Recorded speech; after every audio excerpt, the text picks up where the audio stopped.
Hi guys, ప్రపంచ క్రికెట్లో best T20 batter ఎవరంటే సూర్యకుమార్ యాదవ్ అని తక్కువ చెప్పేస్తాం. ఇక బెస్ట్ బౌలర్ ఎవరంటే వెంటనే బుమ్రా గుర్తుకొస్తారు. సూర్య మెరుపులో బుమ్రా స్వింగ్ చూసే అవకాశం క్రికెట్ ఫ్యాన్స్కి వచ్చినా వీరిద్దరి మధ్య ఫైట్ చూసే అవకాశం మాత్రం అభిమానులకు ఉండదు. ఎందుకంటే వీరిద్దరూ టీమిండియా తరఫున ఆడటంతో పాటు ఐపీఎల్లో ముంబై ఇండియన్స్ జట్టులో ఉన్నారు. అయితే సూర్యకుమార్ యాదవ్ కనీసం నెట్స్లో కూడా బుమ్రా బౌలింగ్లో ప్రాక్టీస్ చేయరట.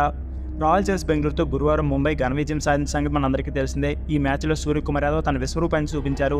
కేవలం 19 బంతుల్లోనే 5 బౌండరీలు మరియు 4 భారీ సిక్సర్లతో 52 పరుగులు చేసి మెరుపులు మెరిపించారు. గాయంతో 4 నెలల పాటు క్రికెట్ దూరంగా ఉన్న సూర్య ఢిల్లీ క్యాపిటల్స్తో రీఎంట్రీ ఇచ్చి తొలి మ్యాచ్లోనే డకౌట్ అయ్యారు. అయితే ఆర్సీబీతో జరిగిన మ్యాచ్లో తనదైన శైలిలో రెచ్చిపోయారు. మరోవైపు బుమ్రా 5 వికెట్లతో సత్తా చాటారు. ఇద్దరు మ్యాచ్ విన్నింగ్ ప్రదర్శన చేసిన బుమ్రాకు player of the match award లభించింది.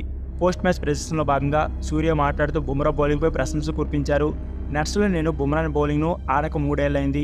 ఎందుకంటే అతను బౌలింగ్లో ఆడితే నా కాలు విరిగితే లేకపోతే నా బ్యాట్ విరుగుతుందని అన్నారు.